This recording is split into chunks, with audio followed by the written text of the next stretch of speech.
You're listening to Catholic Chicago. Ahead, the Archdiocese of Chicago brings you programs about the people, events, and issues that touch our lives. Welcome to Catholic Chicago.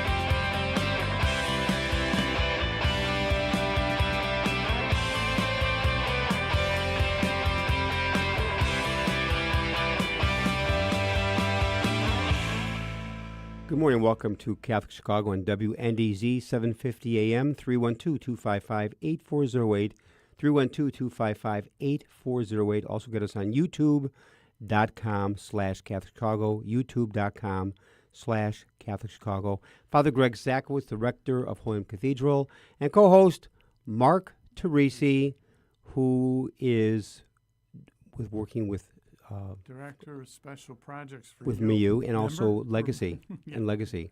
And Mark, I'd ask how your weekend was, but I know you were at the Cub game yesterday up in Milwaukee with family, your Right. once-a-year outing, which, I mean, to the Cubs' credit, no one expected them to do much this year. And if it wasn't for a 7-15 finish the last 22 games, they would have been in postseason. And but you had a good time with family? My statement about the game was the food was delicious. It's a lot, they lose lot 4-0. better in Milwaukee. And then I'm encouraging all grandparents, consider taking your grandchildren to Gebbert's Farm in Barrington. We went there Saturday with our grandkids. It was a blast. I mean, it's amazing what they've done up there. And the grandkids had a great time jumping around, and we had lunch, and there's a place you can buy them little pumpkins and, donuts to the apple cider donut. It was a great And time. plus, the weather Saturday and perfect. Sunday was spectacular. The breeze, the nice, cool breeze. Today and tomorrow, this is for early October, so we'll talk more about the Bears when we get our guest on here, because we have a great guest here. So again, 312-255-8408. ACTA Publications began in 1957 as a publisher of books and audio-video resources for religious education and spiritual development. It has since broadened its editorial scope to include sports, social justice, and community organizing, caregiving, grief, and mourning, storytelling and novels, and children's books. They publish 8 to 10 new titles per year and have a backlist of over 400 books and CDs. ACTA titles are non-academic and aimed at the average listener and reader. Joining us for the first half of today's program is the president and publisher of ACTA Publication, Greg Pierce, a great friend. Greg, how are you? Good, Greg. How are you? Good to see you. You look terrific. How's Kathy? She's fine. She's great. We just came back from a 3-day vacation up in Saugatuck, Michigan. Oh, I mean, you had beautiful weather, didn't you? We did. And We did. And then how are the children doing? Everybody's good. We got 3 35-something kids, and relating to Mark's comments about the Cubs, in 1989, our twins were 2 years old, just about 2. Yeah, they were 2 years old. And I came back from work that day, and Kathy had taught them their first words. Cubs. And they came running to the door. Nate and Abby came running to the door and go, "Next year, Cubbies." Next year, Cubbies. It's a mantra. That's a mantra. Now, maybe for a moment, tell us about one of your children, Nate, who has entered a religious community. Just talk about that for a moment, which I think is marvelous. Well, the funny story part is that my mother and my grandmother always wanted me to be a priest. And I did go to the seminary both in high school and college, but then I left to become a layperson, got married, and it turned out that my vocation was not to be a priest, but to have a potential priest as one of my children. So Nate, as a late vocation, just about 3 years ago, joined the Canons Regular of St. John Cantius, which is a part of the Archdiocese of Chicago. and they have 4 churches in Illinois, including St. John Cantius downtown. Nate just recently took his first temporary vows, which makes him Brother Nathaniel. He's Brother Nathaniel, and they sent him down to St. Catherine Drexel Parish in Springfield for a year of pastoral work. That is marvelous. And I bet you and Kathy never dreamed that one of your children, you have 2 boys, so that one would enter religious life. And I'm sure that came as quite a surprise to you and Kathy. It did. And, Mark, you would appreciate this. Kathy and I say we only made one big mistake as parents. Only one. What is that? But it was a big one. We taught our kids to think for themselves. Yeah, exactly. and you've regretted it ever since. I really well, first of all, none of them think, they don't think like Kathy or I exactly on anything, and they don't agree with each other either. So. But again, Mark and I knew your children when they were small because I was pastor at St. Mary of the Woods. Now, I arrived at St. Mary of the Woods in 1992, became pastor in January of 97 when Leo Mann retired. I think you and Kathy and the children came about that time, around 97. Yeah, I think it was actually way before you were pastor, because I remember advocating for you to become the pastor. Okay. So that was another mistake. I'm sorry. That was a good idea. Did he ever pay you for that? Never. Well, this is the payment, I guess, getting on your show. As a regular, but it's been a while. So, give our love to Kathy and the children. Of course, our prayers are with Nate, who now, if all goes well accordingly, Nate could be ordained a priest about what year, Greg? Do you know? It's a long journey. He's what you guys call a late vocation. So he has some catching up. He didn't even start till he was about 33 a couple years ago. So might he's 35 now, but he has not had any of the philosophy, theology, or even the philosophy. He's doing good studying Latin though. He's got that down. But anyway, it would be about 6 or 7 years from now if he makes it all the way through that. Sure. He could also remain a brother if he wanted. If he chose to do that, he could do that also. Only because I think if all goes well, the men who are at St. John Cantius in Chicago go to the University of St. Mary of the Lake Mundelein Seminary. Correct. So they would have to do a couple of years philosophy, 4 years theology. So be about 6 years at Mundelein. But again, our prayers are certainly with Nate and the family also. Well, listen, Greg, you and I go back 35 years when I think I was at Niles College Seminary on the faculty, vocation directors. We go back years. And you have been president of ACTA Publications since what year? Well, I got there in 1986, and but I've been the publisher since about 1990. So 4 or 5 years after I got there, they made me the publisher. And also now we took the company from not-for-profit to for-profit, or as I put it, theoretically for-profit. And I've been to the publisher since then, so a good 35 years maybe. Now, it's a ministry. Was it a risk jumping into ACTA for you? Oh, sure. Yeah, I've done a lot of work, as you both know, on the question of the role of the laity, because having been wanting to be a priest and thought about being a priest and going to seminary for a long time, when I left, I was like, well, I guess I don't have a vocation. That's how it was put. It was put that way. You don't have a vocation. Well, I don't think that's true. I think what's true is that anybody, by virtue of their baptism, has a vocation to the main idea of Christianity, which our founder, Jesus of Nazareth, put it this way. In the Acts of the Apostles, Jesus is still around for about 2 paragraphs at the Acts of the Apostles, and the way St. Luke puts it, Jesus, after he had suffered, died, and was buried, met with his disciples for many days, and we say it 40 days, so many days, speaking to his disciples about one thing and one thing only. And what was that one thing? It was the kingdom of God. And that was Jesus's big idea, and that is what we were all called to do. And so recently, I took a book that I had published back in 2003, I think, and re-edited it because it's still pertinent, especially in this year when there's a national revival of the Eucharist, interest in the Eucharist in the Catholic Church in the United States. And so I redid the book. It's called The Mass Is Never Ended, Rediscovering Our Mission to Transform the World. So that's the newest book I just brought out that I wrote.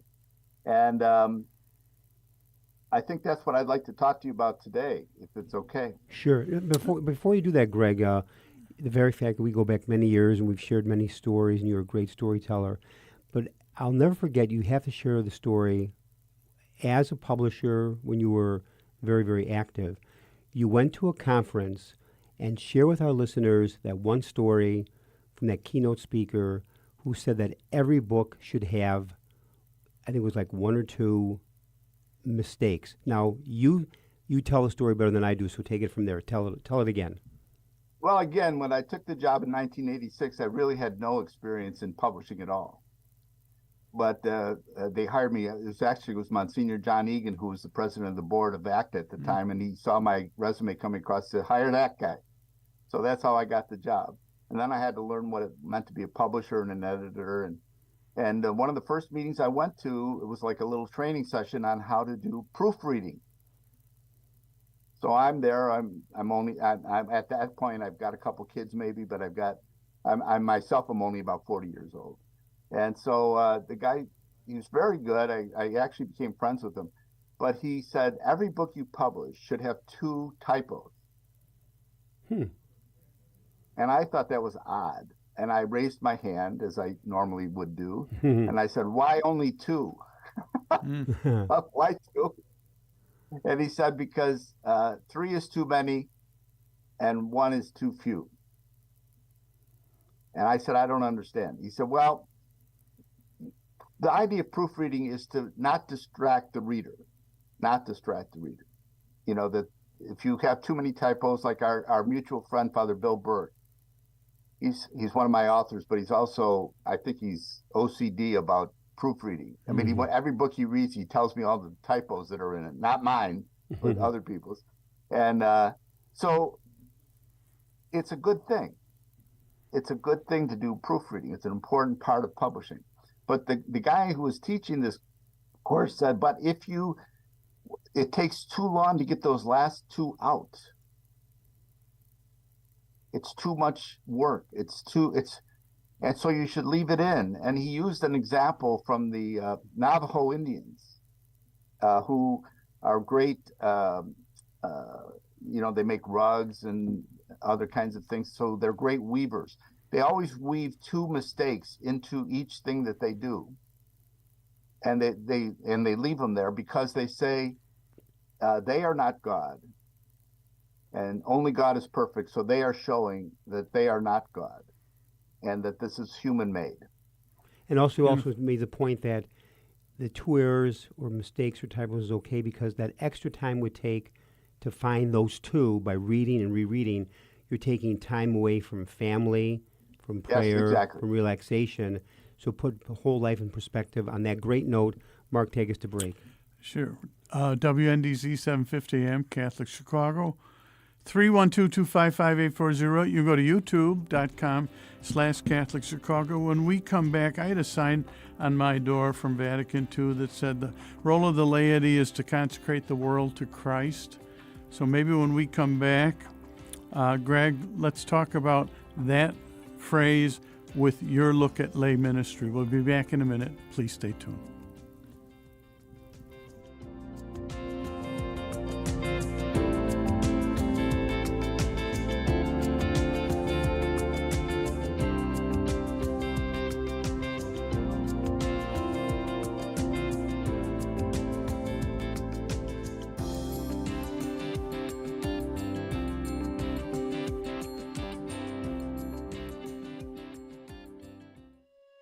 Caring adults make all the difference in the lives of adolescents. Catholic Charities understands this, and our mentorship programs provide a free opportunity for young adults to spend time with volunteers who genuinely care about them. This program is ideal for youth aged 9 through 12 who may need support navigating the challenges of childhood and early adolescence. Our amazing volunteers serve as friends who help youth recognize their strengths and empower them to reach their full potential. Catholic Charities conducts a thorough background check on every volunteer, and our program coordinator closely monitors and supports every relationship. Mentoring is a fun after-school program that can help young adults build confidence and enjoy fun activities with their peers, too.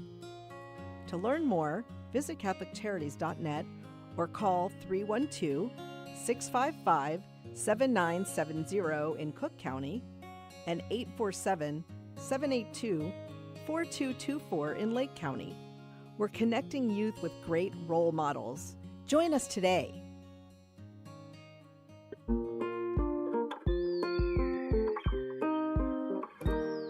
I feel special. I feel great. I got good grades.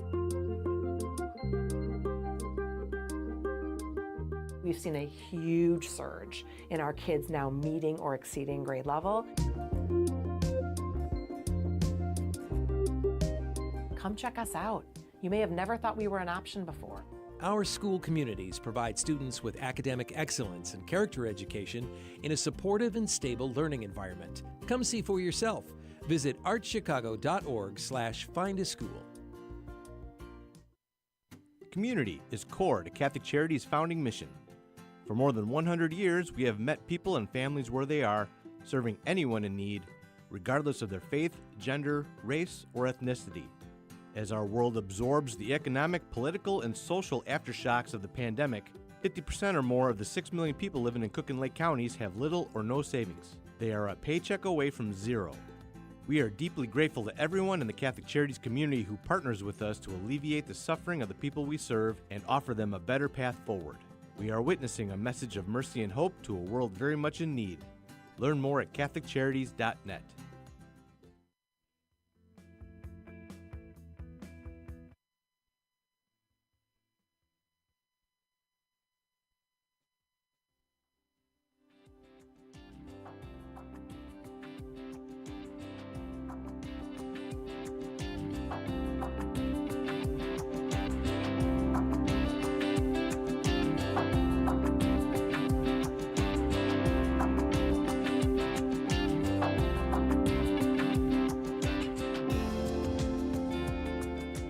We're back, WNDZ 750 AM, Catholic Chicago, 312-255-8408. You go to youtube.com/Catholic Chicago. We're with Greg Pierce, President Publisher of ACTA Publications. Earlier in the program, Greg, you had talked about your new book focusing in on lay ministry. I mentioned that quote. I don't have a door anymore, by the way. When I was executive director, I had a door. I don't have a door now. Nice, but part-time. I still have the sign, and it's from Vatican II, and it says the role of the laity. I'm not exactly. The role of the laity is to consecrate the world to Christ. Take that statement and move into your book and how you see that. Well, you either believe that or you don't. You have to say, well, what does that mean in my life? What does it mean that I have a vocation or a duty or a mission to concentrate the world to Christ? So it's not the same vocation as it is for, like, say, Father Greg is. It's a vocation more out in the world in the things that most lay people are involved in most of the time, which are their jobs, their work, whatever that is, their family and friends, and their community and civic involvement. Those are the three things. Now, wouldn't it be great if the Catholic Church, I thought this at one point, I said, wouldn't it be great if the Catholic Church could develop a liturgy that would celebrate that vocation? And it didn't take me very long to figure out that we already have one. It is the liturgy. It is the Mass that all Catholics go to and all Catholics are sent forth from. And so I began to think about that as a way of thinking about the Mass itself. And it seemed to me that it was exactly what we need. The Mass is designed to do exactly what Vatican II said the laity should be doing. As a matter of fact, I had to think about, the word Mass always struck me even as a kid as an odd word for the liturgy. Why was it called the Mass? And it's called the Mass because of the Latin words for the dismissal, which are, Greg? To be sent. Ite, in Latin, ite, missa, est. Mm-hmm. And so I had enough Latin that I could go back and look up and say, well, where does missa come from? And it's the past pluperfect, whatever it is, of the verb mito, mitere. Mm-hmm. Mito, mitere. And as I did a little more research, mito, mitere, it was actually initially a military verb. It was you hurl. It was like hurling your javelin at somebody. Or we have the word today in missile. It's a missile. Or you send somebody a missive. Or it's and so the Mass, somebody at some point along the line in the 2,000 years plus of Catholic history thought it was important enough, this mission and this ending, to actually call it the Mass. So that's where the word comes from. Which means literally from the Latin, Mass means to be sent, and the Eucharist from the Greek means the action or to give thanks. The word Eucharist means to give thanks. But like you say, Greg, I find it fascinating. So in some ways I say the Mass is not over, it's just beginning. Because we now go outside those exit doors to live it, to be loving, forgiving, kind, take care of the poor. And I always tell people it's easy to be holy in church for that 1 hour. But now go outside those exit doors, at home, at work, at play, while driving, to put on Christ. So to be sent, the Mass.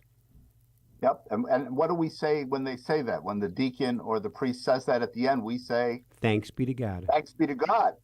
Now, if we really understood what we were saying, we would say, Lord have mercy. Mm-hmm. Yeah. Because that's a tough vocation. Yeah. And so we need a liturgy that will help us prepare for that. So that every time, I always say it in my book, the first words in my book is, if we get the dismissal right, we get it all right. And so if you start thinking about the Mass from the point of the dismissal as being an important, or maybe one of the most important parts of the Mass, how do we get to that point where we say, thanks be to God, that we're being sent back forth into something that we know is difficult, really difficult? And so if you look at the Mass real quickly, I'm going to take a 2-second version of this, 2-minute version of it. Catholics don't go to Mass. We don't participate in Mass. We don't attend Mass. We come back to Mass. We come back from where? From where we were sent from the last Mass, which was out into the world to try to do this.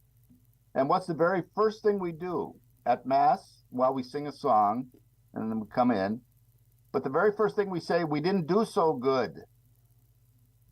We sinned. We don't take, and here's the thing, we don't take a show of hands. We say, well, everybody who sinned, please stand. We all sin one way, either in what we have done or what we have failed to do. And what we have failed to do, of course, was bring about the kingdom of God on earth as it is in heaven, as Jesus told us to do.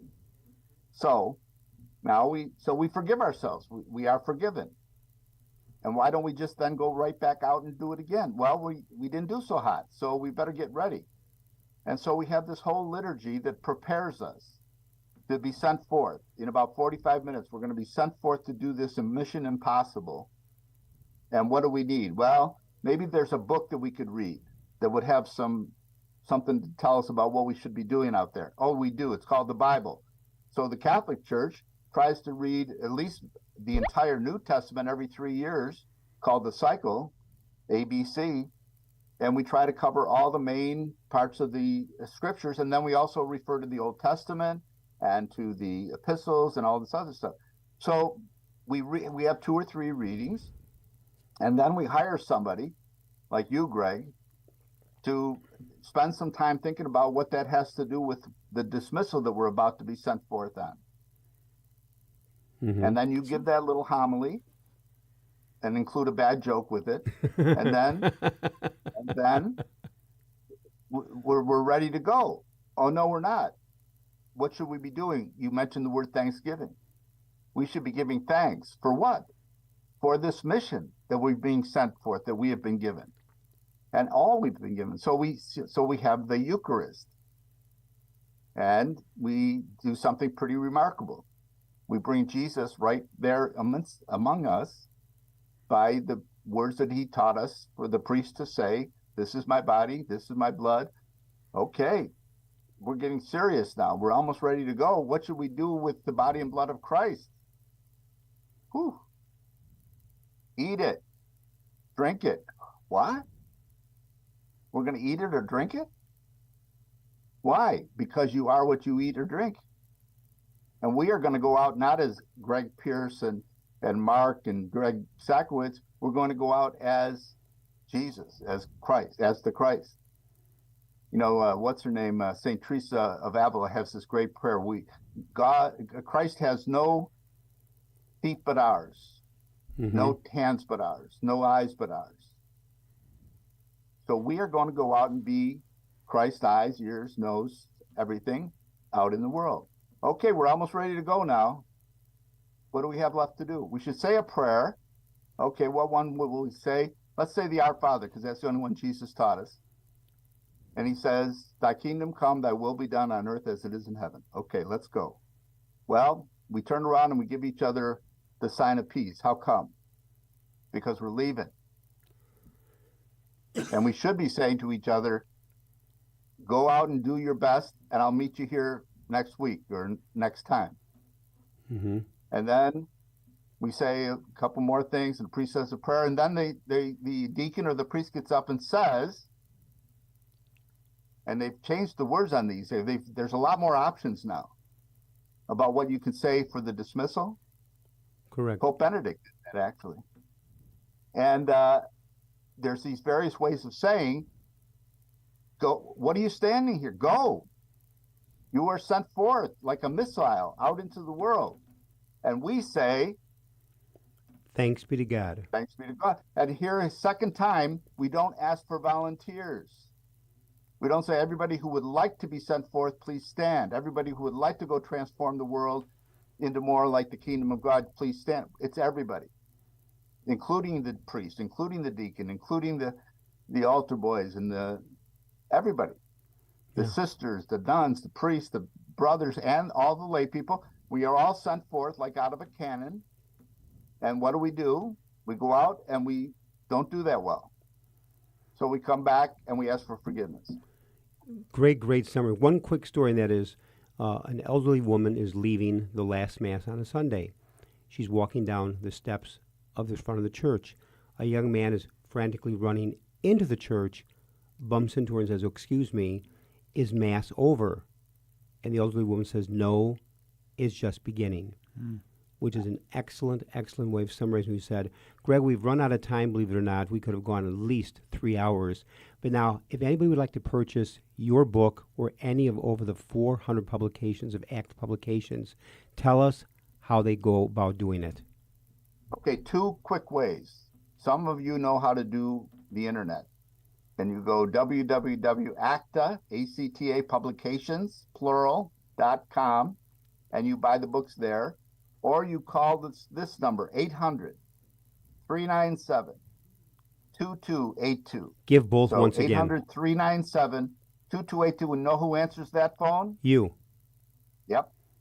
Directly the publisher, which is the president, is pretty darn good. So well, Greg, want to thank you for being an outstanding guest again. A very fast hour. Give our love to Kathy and the children.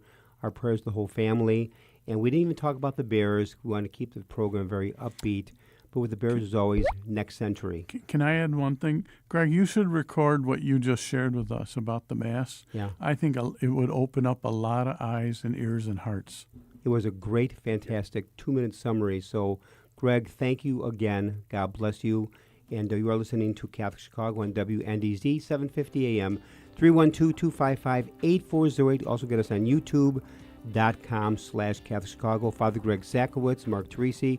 Stay with us. We'll be back after a few messages. And again, do not touch that dial.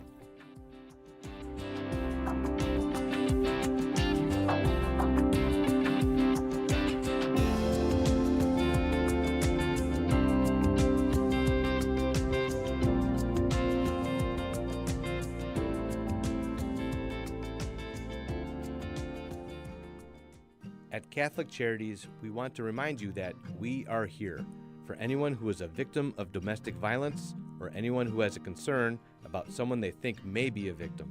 Domestic violence affects millions of people each year, both women and men, of every race, religion, culture, and economic status. It includes physical, psychological, and emotional abuse, inflicted in both subtle and overt ways. The impact on children can be devastating. If you or someone you know are victims of domestic violence and you are looking for a place for healing and recovery, call us at 773-935-3434 in Cook County and 224-430-4977 in Lake County. A safer, happier tomorrow can begin today.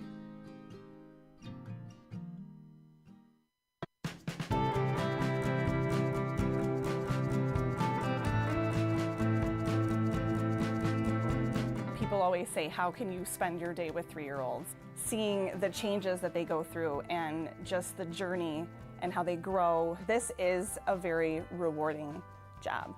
Even though at the end of the day, we're not the highest paid people on earth. And when I have a parent contact me and say, my child loves school, that to me, I'm setting that foundation for their love of learning. Because really, you are changing lives. You are molding lives. Shape the next generation of leaders. Teach. Apply today at archchicago.org/schooljobs. The Cemetery Ministry is a core ministry of our Catholic faith tied to the corporal works of mercy. It's comforting to know that our Catholic cemeteries are caring for the remains of our loved ones awaiting the resurrection. There are 44 Archdiocese of Chicago Catholic cemeteries willing to help you in your time of loss. Call 708-449-6100 or visit CatholicCemeteryChicago.org. Catholic Cemeteries, serving the Catholic community since 1837. You're listening to Catholic Chicago. Ahead, the Archdiocese of Chicago brings you programs about the people, events, and issues that touch our lives. Thanks for letting us be part of your morning. Now again, Catholic Chicago.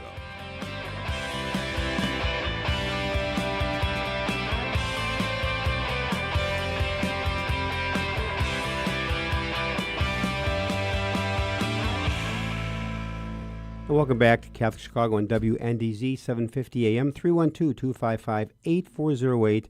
Also get us on youtube.com/Catholic Chicago. Father Greg Sakowicz and Mark Teresi. You know, Mark, I have been actually holding back the whole first hour about the Chicago Bears. You may want to hold back this. We're never going to get into the second part of our show. I'm out of my mind right now. Yesterday was a giveaway.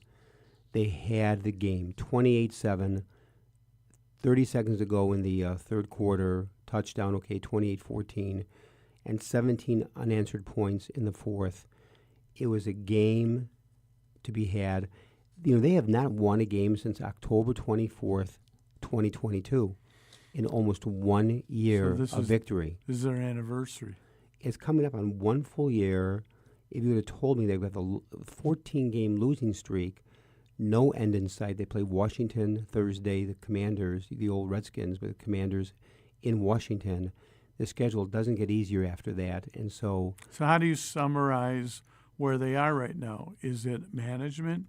Is it coaches? Is it players? It's a combination of everything. Yeah. Also, they have no culture of winning.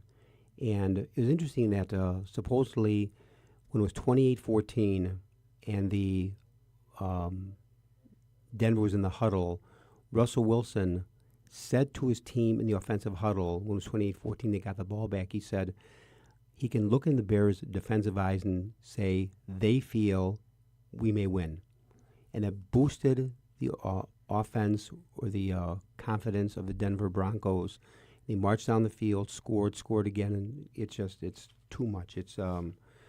My problem is I love football. I love sports, like I said. Okay, now we have to get positive for the School Sisters of St. Francis of Christ. The School Sisters of St. Francis of Christ, the King, has 9 provinces in 13 countries on 4 continents. Last year in 2022, the sisters located in Lamont, Illinois, celebrated 100 years as a province. And coming up this October 15th, there's their annual fundraiser known as Run with the Nuns. Join us for the second half of today's program are Sister Therese Ann Quigley and Carrie Peters. Sister Therese Ann and Carrie, welcome to the program. Good morning. Good morning.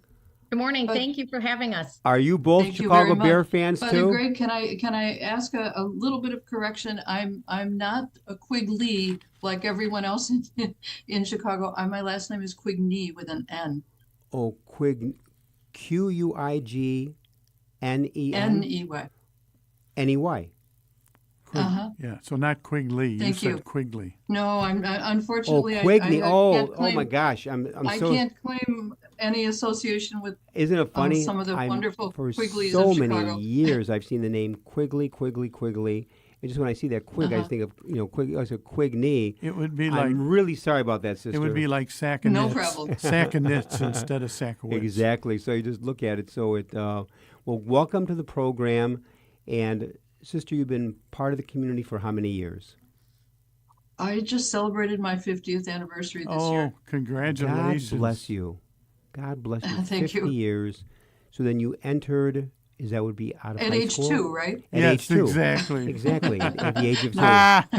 I wish. I entered in 1972 as a postulant, became a novice in 73, and we celebrate our anniversaries from that. That's wonderful. Now, as you entered, where did that come from? How did that vocation materialize for you? Well, I was blessed to be educated by the good Ursuline sisters in the Cleveland Diocese, and always was very impressed with them. I also had an uncle, my mother's brother, who was a Jesuit priest, who was very much part of our growing up. And I've always felt the call. Mm-hmm. Every time I decided to do something else with my life, that stayed with me. So when I met our sisters in 8th grade, I felt much more at home with them. And now I can tell you it was the Franciscan spirit. Then it just seemed like more happiness. Mm-hmm. So after high school, I entered, and I'm still here. And you were raised where? Cleveland, Ohio. In Cleveland, Ohio. And Carrie Peters, tell us your story. Well, I've been working for the School Sisters of St. Francis since 2012. I had a couple daughters who attended high school there and graduated from Mount Assisi Academy. So I've always had a love for the sisters also, seeing how they work with the students back in the day when the high school was around. So I'm very happy to be working with them again. And how are you both connected to Run with the Nuns? Well, Carrie is the energy behind it all, and we are the beneficiaries. The funding that comes to us through Run with the Nuns was originally for the high school and for also our Alvernia Manor, which was a senior citizens residence, also on our property here in Lamont. When the school closed in 2014, then we began to split it between the Sisters Ministry Fund, which is used for many other kinds of works, which we'll talk about in a couple of minutes, and the manor. And in 2021, right, we closed Alvernia Manor. And so now all of the monies go to the ministry fund, which supports our sisters who teach in various schools throughout the Archdiocese and in the Diocese of Joliet, the religious education programs that they do, as well as partly our Assisi Scholarship, which goes with Mount Assisi Academy. Last year, for the first time, we opened a scholarship for daughters and granddaughters of our students. Beautiful. And we're able to award 2 scholarships to them for this particular school year, and we plan to continue that. So this year's run will support both that Assisi Scholarship and our Continued Ministry Fund. And we are hoping soon to be offering a tutoring experience here right from our provincial center. Now, is this a 5K run, a 10K run? What is this? It's a 5K run, and it's on our hill, so it's up and down, and it's on a grassy surface. So it's a bit of a challenge, Wow. which is what many people like about it. And at this point, there aren't too many of us actually running, but we're very present. And some of us will walk the course, and others will, be there with the people. So this is a little off the topic, but I was curious how Father Greg and my former student, Bishop Hicks, is doing in Joliet. To my knowledge, he's doing very well. Yeah, he's doing fabulous. We're in the peak of the bottom peak of the archdiocese here. So we've always, in fact, our first presence in Chicago archdiocese in 1912 was at St. Mary Nativity in Joliet, which of course then was part of the archdiocese. Right, exactly. No, so Lamont covers in the Joliet area? Yeah, some of it. No, we're like 15 minutes away from the Joliet area, but we're still in the archdiocese of Chicago. Correct. Exactly, yeah, because but you're very close to Bishop Hicks, who is nearby, say 15 minutes away. Can I digress for 1 second? Go right ahead. I was at Munline for 15 years, worked with a lot of the priests. One of the priests who was studying for Chicago and then became a Chicago priest in a parish in Joliet. It wasn't a diocese yet. He read in the newspaper he was now in the Joliet diocese. He had never gotten a call or anything, and all of a sudden he's in a parish. First he was in the Arch of Chicago, and then he opens the paper and he's in the Diocese of Joliet. I digress. But such things happen. I know. Also, Sister, or Carrie, let me ask you, Carrie, because you're the brain trust behind this whole run. About how many runners are you expecting on the 15th? Well, last year we had 355 runners and walkers. Wow. We had about 60 volunteers on race day. So we're expecting the same amount, maybe even a little more again this year. So we've been planning for about 400 runners and walkers. What's your biggest challenge? Running events, anybody who runs events knows there are always challenges. What's your biggest challenge? I think the biggest challenge for us is always having people register early. Everybody likes to register the last couple weeks. So it is sometimes difficult to plan the numbers. How many water bottles do we need? How much fruit do we need for the runners after the race? So most of the runners register the last 2 weeks. I think they like to wait and see what the weather looks like before deciding if they're going to come out. But that's always challenging because you're ordering shirts and you're ordering other things so far in advance. So I think that's probably the most challenging part. So, Carrie, we're going to take a little break. Before we take the break, give people a cue how they can register right now. If you'd like to register for Run with the Nuns, the date is Sunday, October 15th. Race time is 9 a.m. And the website to register is www.runwiththenuns.org. One more time, and we Carrie. hope to see you out there. One more time on the address. How to register? www.runwiththenuns.org. And how many years? And the race will be in Lamont. And this is how many years coming up for the race? This will be number what? This will be our 9th year. Beautiful. Year. We're going to take a little break and come back. WNDZ 750 AM, Catholic Chicago, 312-255-8408, or you can go to youtube.com/Catholic Chicago. We'll be back in a few minutes. Please stay tuned.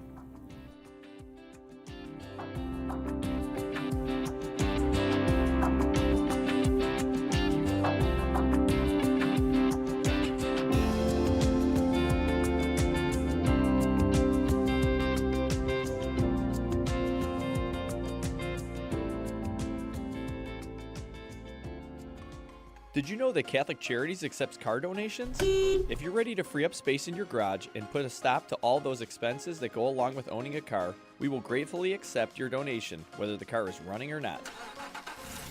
You choose a pickup time that is convenient for you, and we will make the donation as easy as possible free of charge. You'll receive a charitable donation receipt as well. We accept all types of vehicles nationwide, and you will know that your donation is made to Catholic Charities, an agency you can trust. To learn more about donating your car, call 877-786-4483. That's 877-786-4483. Thank you.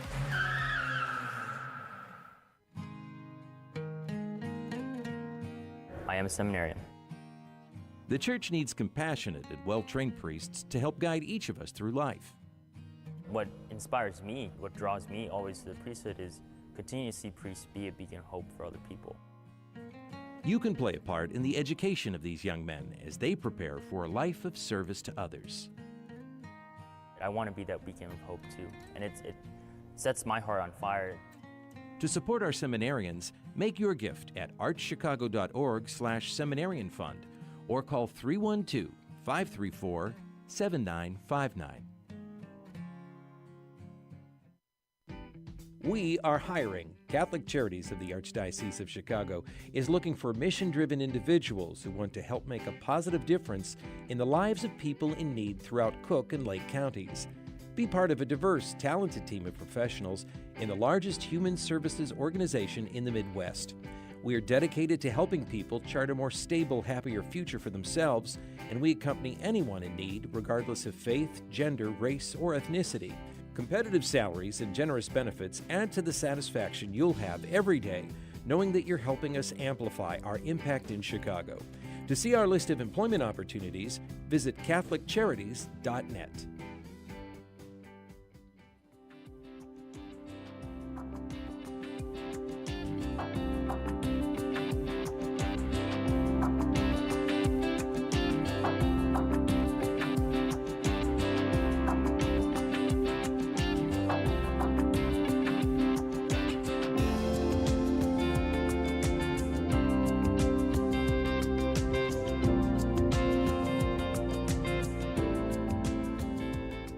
We're back, WNDZ, 750 AM, Catholic Chicago, 312-255-8408, or you go to youtube.com/Catholic Chicago. Father Greg Sakowitz, Mark Tracy here with Run with the Nuns, 5K. But more important than that, maybe question to Sister Teresa and Quigney. The story of your community, briefly, how was it founded? It looks like it's a worldwide community. It's a fascinating story. In the 1860s, a community out of a little town called Graz in Austria sent sisters into what is today Slovenia. And in the town of Maribor, which is now the second largest city in Slovenia, it was very poor at that point. There were many children who weren't being cared for. And the sister who became our founders, Mother Margareta Puhar, saw the need, but her community in Austria wasn't able to support having enough sisters there to meet the need. So with the help of the bishop of both Graz and the bishop of Maribor, she established a new community, which at that point was the School Sisters of Maribor. And their main work was education of children, particularly street children, and then trying to work with the families and heal the difficulties that caused the children to be on the streets and angry with parents, et cetera, et cetera. She was a wonderful woman with a very gentle heart. And some of her writings are things such as, if I don't do this, who will? Sisters, always be kind to the children, never embarrass them or discipline them harshly, because they need the heart of Christ with them. The community began to grow. Within 20 years, they were in Croatia and other areas as well. In 1909, they sent 4 sisters to the United States because Monsignor Krumpetich in Kansas City, Kansas, was looking for some sisters to help with the immigrant children who were arriving in the United States. From there, those 4 sisters began teaching in a language that wasn't theirs and began working in that parish. In the next year, they began working in a second parish. By 1912, they were in the Chicago Archdiocese, in Joliet, as we said earlier. And then in 1915 in South Chicago at what is now Sacred Heart Croatian Parish, which was our first center for us here in the United States. In 25, we came out to Lamont because the sisters were too crowded there, a good problem. More sisters were coming from Slovenia, and we were having American vocations. By 1935, we were on 4 continents, and in 22, we became a pontifical community rather than a diocesan community from Maribor, and we in the United States were one of the first 4 provinces. Over the years, our sisters here in the States have taught in numerous Catholic schools throughout the United States, from Eastern Pennsylvania, Bethlehem, Steelton, all the way to California. We were in what's now called Rancho Cucamonga at Sacred Heart Parish there, established a school for them out there, worked with that for 20 years and then left it to the people. Currently, we are in only the Diocese of Chicago, our Archdiocese of Chicago and Diocese of Joliet. Here in Lamont, we ran Mount Assisi from 1951 to 2014, an all-girls school, high school, very, very wonderful experience for us and for the young ladies. And we ran Alvernia Manor Senior Living, and before that, St. Joseph Home for the Seniors. Currently, we run here Our Lady of the Angels Retreat Ministry, which the picture you're seeing right now is from the Retreat Ministry. We are also seeking right now to rent the space that was part of the Alvernia Manor building. And as I said, we're looking also to open some tutoring services very shortly. That is an amazing wonderful young people I'm Thank seeing. you very much, So sister. we're still active. There are about 856 of us throughout the country, or throughout the world, I should say. We just had a general chapter and elected new leadership, and are looking forward to continuing to be about the kingdom of God in a Franciscan spirit. Beautiful. That's a fabulous summary. My God, and not even with one note, and it's like it just poured off your lips. No. Now, a quick question, Carrie, for you, and that is the way of life of the sisters, the community, their spirit.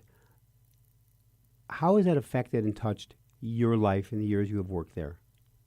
Oh, wow. That's a great question.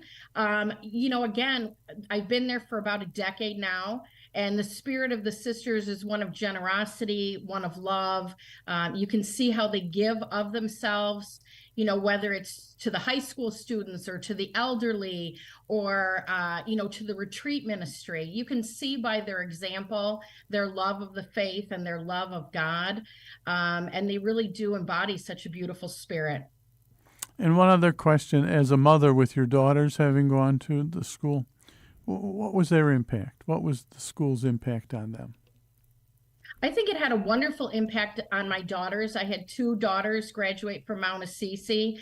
And again, just that Franciscan spirit of generosity and giving, of sacrifice, of loving the faith and loving God and loving creation. I've seen how it's impacted their life.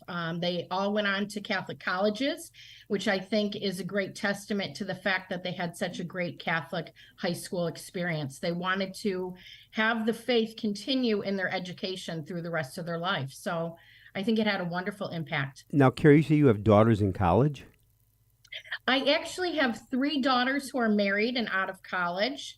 I have a son who is a senior at Benedictine College in Kansas, and then a daughter who is a sophomore at Benedictine College in Kansas. Were you married at the So age I'm happy to say all of my children had Catholic education their whole lives. Were you married at the age of 4? You're so young looking.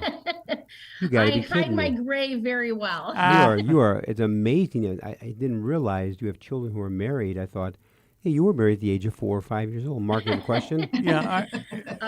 My youngest is 19 and my oldest is 29, and I'm a grandma. Oh my So God! that's Congratulations! exciting. Congratulations! You're a Thank you. very, very young-looking grandma. How old is your grandchild? I have a 2-year-old grandson named Oliver, And then my daughter has a new daughter named Molly, and she's about 6 weeks old. Wow. And then my oldest daughter is pregnant with number 2. Beautiful. Are they local? Unfortunately, they are all in Boise, Idaho. Wow. Wow. How'd they get there? My oldest went there first. Her husband was in the Navy, and then his first job out of the Navy was in Boise, and she encouraged her sisters to follow her to Boise. So one by Amazing. one, they all went. Wow. Now, Carrie, you'd be someone I'd like to work for. Why don't you give a little pitch? You need volunteers, don't you? How do We people? definitely do. We're always looking for volunteers on race day, again, which is Sunday, October 15th. We need help with everything from registration to handing out medals with Sister to passing out water bottles. We also need course marshals. This is one of the most important positions where people are actually out on the course and pointing directionally for the runners and walkers so they know which way to go. So yeah, we would love volunteers on race day. We can't have too many volunteers. All volunteers, if you have service hours that you need for confirmation or National Honor Society, I'm very generous when I sign those service hours forms. And all of our volunteers get a great Run with the Nuns sweatshirt. Beautiful. Now, and again, if someone wants to be a volunteer, is there a phone number they can possibly call you at the office? Yeah, they can definitely call me. I think the easiest way is to do it online on our website. We have a spot for registering for the race and also a spot for volunteering. And what is that website again? It's www.runwiththenuns.org. One more time. www.runwiththenuns.org. Mark? Okay, yeah, Sister Teresa, and I had a quick question. Probably it should have been maybe at the beginning of the show, but if there's a young lady thinking about the religious life, what would you say to them? It's been, for me, an expanding and exciting and a very positive experience. We are still welcoming those who are considering life. Our number here is 630-257-257-31. Oh, good Lord. I don't know my phone number. You gave the whole history of the community without a glitch. And with that number, they're calling Culver's. Numbers are 7495 630-257-7495. I don't call myself very often. One more time. One more time on the number, sister. It's 630-257-7495. Beautiful. Beautiful. I want to thank in a very, very, very special way our guest this morning, Sister Teresa Ann Quigney and Carrie Peters. The big run on Sunday, October 15th, praying for good weather so that all the runners show up. So we've been a delight to be with both of us, Sister Teresa Ann Quigney and Carrie Peters. God bless both of you. Special thanks also to co-host Mark Teresi, to our producers, Clint Cottrell, Michael May, and Clint says to both of you, love you. And so great program. Baseball is over in Chicago. Playoffs begin this week. Very over. The Bears are also over too. Did you go to that White Sox game where you paid $1 for a ticket? No, but 23,000 did show up. So to our listeners, God bless all of you. Enjoy this beautiful weather while it lasts. Have a great day. Thank you. Thank you.